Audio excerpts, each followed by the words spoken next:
IPL 2025లో Delhi capitals, Lucknow super giants మధ్య జరిగిన మ్యాచ్ ఇప్పటివరకు జరిగిన మొదటి 3 మ్యాచ్‌లతో పోలిస్తే మోస్ట్ థ్రిల్లర్ మ్యాచ్‌గా నిలిచింది. అసలు ఆశలే లేని స్థితి నుండి మ్యాచ్ ముగించిన తీరు అద్భుతం. 7 రన్స్‌కే 3 వికెట్లు కోల్పోయి 7 ఓవర్లు ముగిసేసరికి 65 రన్స్‌కే 5 వికెట్లు కోల్పోయి పీకల్లోతు కష్టాల్లో ఉన్న సమయంలో బ్యాటింగ్‌కి వచ్చాడు ఒక అన్‌క్యాప్డ్ ప్లేయర్.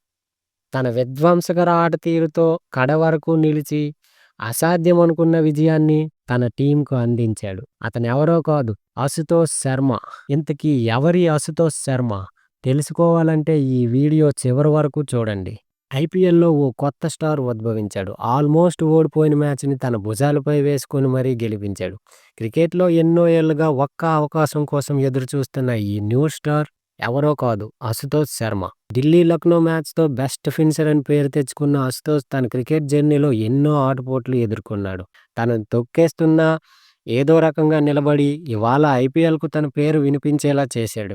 క్రికెట్ ఆడటం ప్రారంభించిన కొత్తలో అశుతోష్ శర్మ ఆర్థికంగా తన కాళ్ల మీద తాను నిలబడటానికి మొదట అంపైర్‌గా పనిచేశాడు. దాని ద్వారా వచ్చిన డబ్బులను క్రికెట్ కోసమే ఖర్చు పెట్టేవాడు.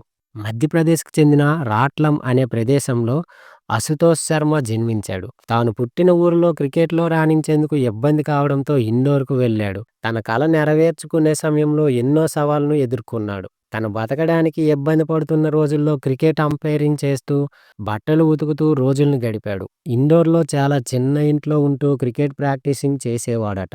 మొట్టమొదటిసారిగా అశుతోష్ పేరు వినిపించింది సయ్యద్ అలీ ముస్తక్ ట్రోఫీలోనే. కేవలం 11 బంతుల్లోనే హాఫ్ సెంచరీ చేసి యువరాజ్ సింగ్ పేరిట ఉన్న 12 బంతుల రికార్డును బ్రేక్ చేశాడు. మధ్యప్రదేశ్ తరపున ఎన్నో గొప్ప గొప్ప మ్యాచ్‌లు ఆడినప్పటికీ అశుతోష్‌కు నేషనల్ లెవెల్‌లో ఆడే అవకాశాలే రాలేదు. మధ్యప్రదేశ్ తరపున ఎంత బాగా ఆడినప్పటికీ తనకు అవకాశాలు రాకపోవడంతో క్రికెట్‌కే గుడ్ బై చెప్పాలనుకున్నాడు. కానీ ఎలాగైనా క్రికెట్‌లోనే తేల్చుకోవాలని రైల్వేస్ టీమ్‌కి సెలెక్ట్ అయ్యాడు. అదే సమయంలో 2023 సయ్యద్ ముస్తక్ అలీ ట్రోఫీలో 11 బంతుల్లో హాఫ్ సెంచరీ చేసి దేశం దృష్టిని తన వైపు తిప్పుకున్నాడు. అదే సమయంలో పంజాబ్ కింగ్స్ అశుతోష్ శర్మను పిలిచి ట్రయల్స్ నిర్వహించింది. అయితే ఫస్ట్ ట్రైల్ అంతగా రాణించకపోవడంతో సెలెక్ట్ చేయలేదు. ఆల్మోస్ట్ ఇంటికి రిటర్న్ అవుతున్న సమయంలో అశుతోష్‌కి పంజాబ్ కింగ్స్ నుంచి మరోసారి పిలుపు వచ్చింది. అక్కడ మంచి పెర్ఫార్మెన్స్ ఇవ్వడంతో పంజాబ్ కింగ్స్‌కు సెలెక్ట్ అయ్యాడు. ఐపీఎల్ 2024లో పంజాబ్ కింగ్స్ తరపున ఆడిన అశుతోష్ శర్మ తనదైన ముద్ర వేశాడు. శశాంక్ సింగ్‌తో కలిసి 250+ టార్గెట్‌ని చేజ్ చేశాడు. 2024 సీజన్‌లో 11 మ్యాచ్‌లు ఆడిన అశుతోష్ శర్మ 167 స్ట్రైక్ రేట్‌తో 189 పరుగులు చేశాడు. అయితే ఐపీఎల్ 2025కి ముందు నిర్వహించిన మెగా వేలంలో అశుతోష్‌ను పంజాబ్ రిలీజ్ చేసింది. మెగా వేలంలో ఢిల్లీ క్యాపిటల్స్ ఫ్రాంచైజీ అశుతోష్‌ను 3.8 కోట్లకు సొంతం చేసుకుంది. అశుతోష్ శర్మ వేలంలోకి రాగానే ఎలాగైనా దక్కించుకోవాలని ఢిల్లీ క్యాపిటల్స్ ముందుగానే ప్లాన్ చేసిందట. ఈ విషయాన్ని Delhi Capitals director of cricket Venugopal రావే నేరుగా చెప్పాడు.